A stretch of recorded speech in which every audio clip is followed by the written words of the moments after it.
Hello everyone, I'm Dr. Ekta Bhushan, teaching anatomy and physiology of exercise, sports medicine and exercise prescription at Indira Gandhi Institute of Physical Education and Sports Sciences, University of Delhi.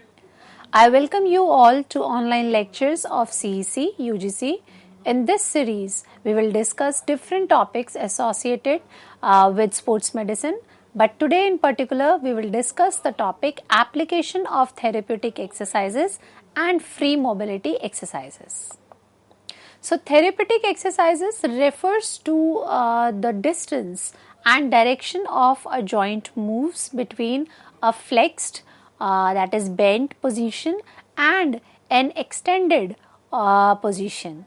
It also applies to therapeutic exercises designed to increase this range of motion of the joint. So, a number of health problems contribute to limited range of motion, including problems with body mechanics, injuries such as fracture, ligament sprain, muscle strain, edema, inflammation, muscle cramps, infection, diseases such as arthritis. Range of motion is also one of the dimension uses in functional capacity assessment to measure and determine joint flexibility. So, let's see types of therapeutic exercises. The first one is passive range of motion, that is PROM, PROM. With PROM, the client makes no effort to move the joint, which is moved through various stretching exercises by the physical therapist or with the equipments. In active active assisted range of motion, that is AAROM, the AAROM, the client uses the muscles around the weak joint to complete stretching exercises with the help of physical therapist or equipment. Then active range of motion, that is AROM. The AROM, the client performs the stretching exercises moving the muscle around the weak joint without any aid. Now let's see how to improve range of motion. So the best way to improve range of motion is through passive measure, because more force can be applied and held for longer. This allows for greater changes over time. This means that choosing the best method for improving your range of motion also depends on your goals. Then, if your goal is specifically to increase the functions and range of motion, your joint, generally after an injury, it's best to work with a trained professional such as a doctor or a physical therapist. Then, most commonly, this is a passive stretching where either the trained individual or the device stretching straps assist the stretching process. And if your goal is to increase the flexibility of your muscle, working with a trained professional who is knowledgeable in the area such as professional trainer is also a key. Then in addition, active measure might improve range of motion. This is more often done as a dynamic warm-up, stretching, where you move your body in different position to increase circulation and range of motion. Stretching is best done before activity or exercise. Then when to use passive range of motion? If you are dealing with the effect of an injury or your shoulders, knees, hips, neck or any other part of your body that is home to a joint, then you know how easily your range of motion can be effective.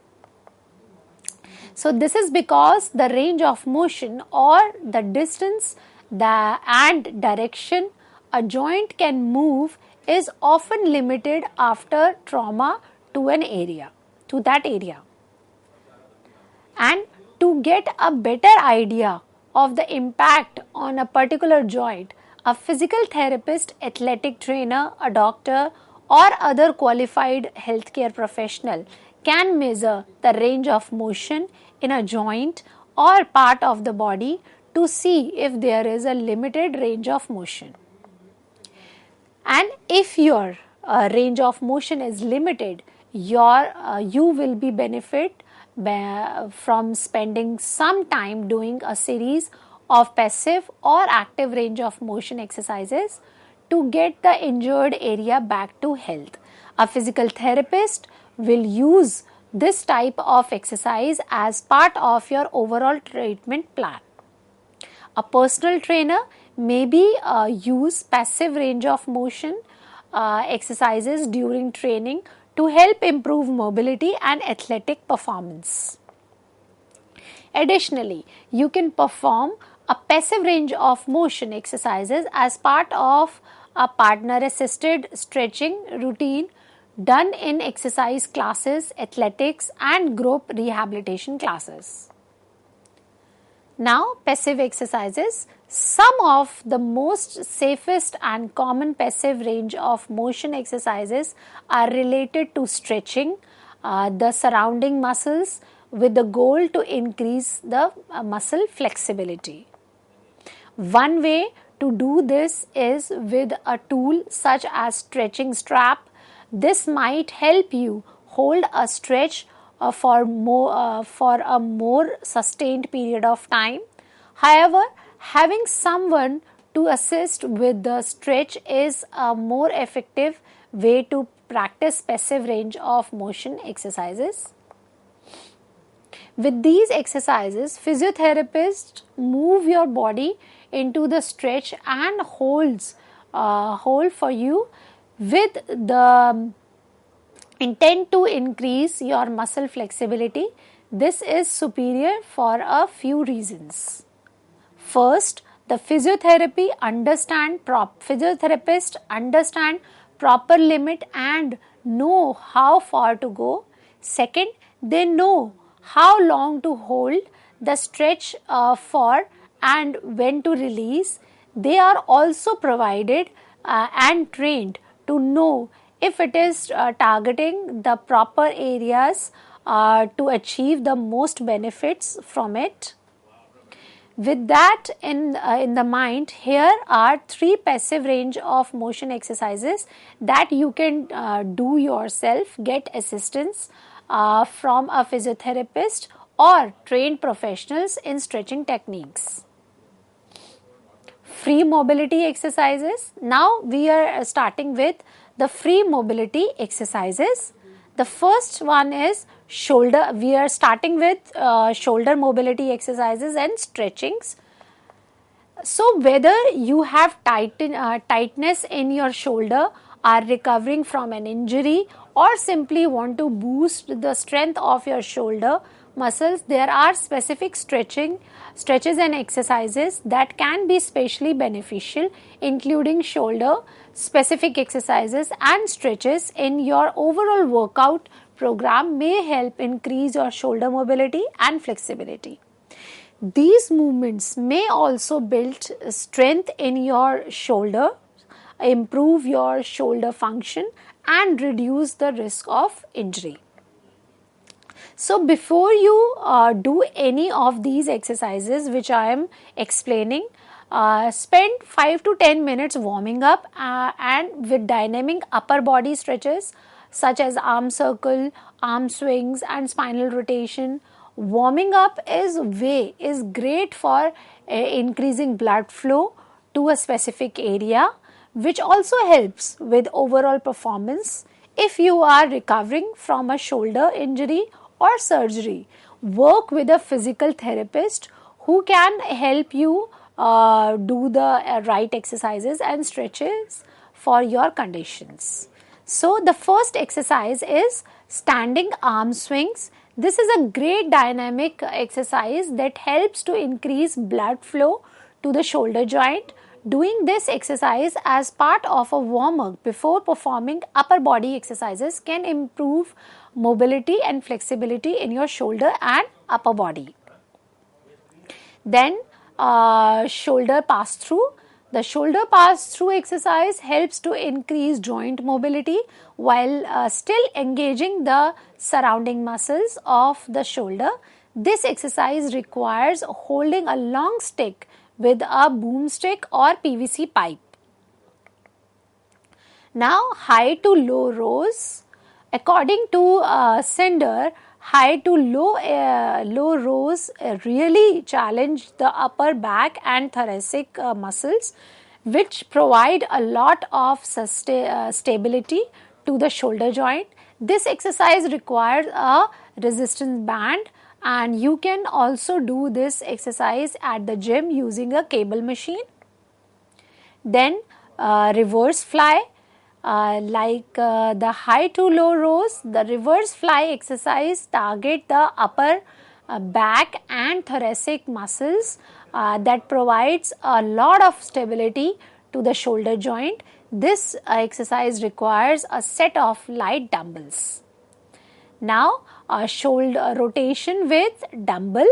Rotation with the dumbbells allow you to warm up the shoulder for overhead and throwing motions. According to Cinder, this is standard practice for most athletes who extend their arms overhead and externally rotate during the sports.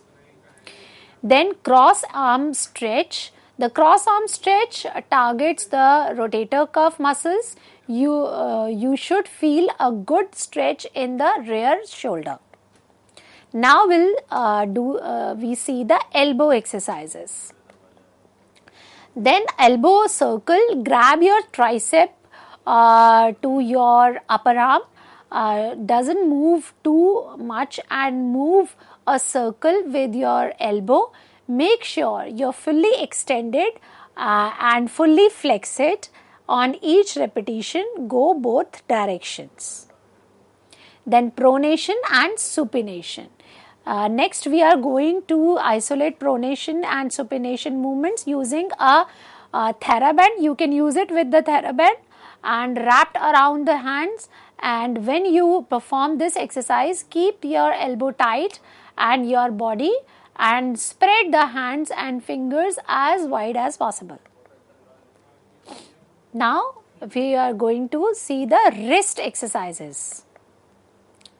Then wrist rolls, sitting up tall, begin with palms together in front. You can see this exercise in the picture as well. In front of the chest with elbows out, roll the hands outward so the palms opens up the front, extend the arms while rolling the wrist so the back of the hands meet. Once the arms are fully extended and the back of the hands are touching, roll the wrist so the thumbs comes towards the face as the elbow and bend toward inwards. Continue to roll the wrist and bend the elbow until you are back at the starting position. Repeat the opposite direction also. Then palms up and palms down. So sitting up tall, extend the arms outward to the sides at the shoulder height. Begin with the palms up with the fingers spread wide and the chest open. Next, rotate the palms to the face downward. Point the thumbs backward. Rotate the palms up and down to feel the stretch through the forearm, biceps, shoulders and neck. Alternate the motion of the beginning with the right palm up and left palm down. Then arm rolls up. Begin with the arms extend in front of the palm facing up. Flex the wrist to point the fingers upward. Next, bend the elbows and bring the fingers to the shoulder. Tuck the fingers in towards the biceps and point the elbow towards the sky. This stretch should be felt from the shoulders to the fingers. Then wrist windshield wipers with the elbows bend at 90 degrees at the side. Flex the wrist in a variety of directions, holding light weight with desired. Then resisted rotation, strengthening the joints above the wrist and its ability to move efficiently with help create a functional hand wrist with arms bent at 90 degrees. Grasp a small band between the hands. Rotate the palms outward to stretch the band between the hands while maintaining the position of the elbows and forearm. Now we will see the hip exercises. So the first one is Frankenstein walk. This exercise works your hip, quads and hamstring. It also increases range of motion, maintain good posture, avoid bending at the waist and increase your speed as the progress. Then hip circle. This movement increase flexibility and stability. For more support, use a stable object for the support. Then side step exercise. Keep your hips and toes facing straight ahead. Increase the intensity by lowering the band so it's above your ankle and lowering your squat position. Then clamshell exercise. This exercise builds strength in your hips, thighs and glutes. It stabilizes your pelvic muscles and can relieve tighten in your lower back, which helps lower back with help prevent overuse and injury. Once you are mastered the basic pose, check out few variations also.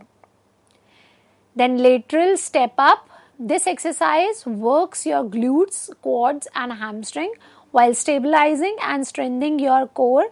Up the intensity by increasing the weight. Then single leg Roman deadlift.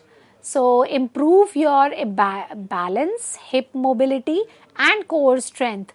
With this exercise, it also target your glutes and hamstring. Now let's see the knee exercises. So knee bend. Stand about 1 foot apart from the wall. Keep your knees at hip wide. Your feet should point towards. Bend your knees and slide towards. Then come upward with the focus on your buttocks and tiered muscles. Do these 3 sets and 10 reps. Then thigh contraction. Sit on the stool or chair. Straighten one of your legs and raise it, keeping your foot pointed towards, and squeeze the muscle of your right thigh and maintain this pose for 10 seconds. Then straight leg raise. Now I am showing all these exercises with the pictures, not explaining them in details. So then hamstring stretch with thigh contraction. Squats. This is one of the most regular knee strengthening exercise. Now we'll see the ankle exercises. So ankle circle like this. You can see in the picture as well. Single leg balance. Standing heel lift. Standing with your feet about shoulder width apart. And have a chair or wall nearby for your support if you need. Then toe raises and heel drop on a step. This move is more challenging than the heel lift on the floor. Ankle flexion, we also call it a plantar flexion. You can use it with the resistance band. Then ankle flexion, that is dorsiflexion.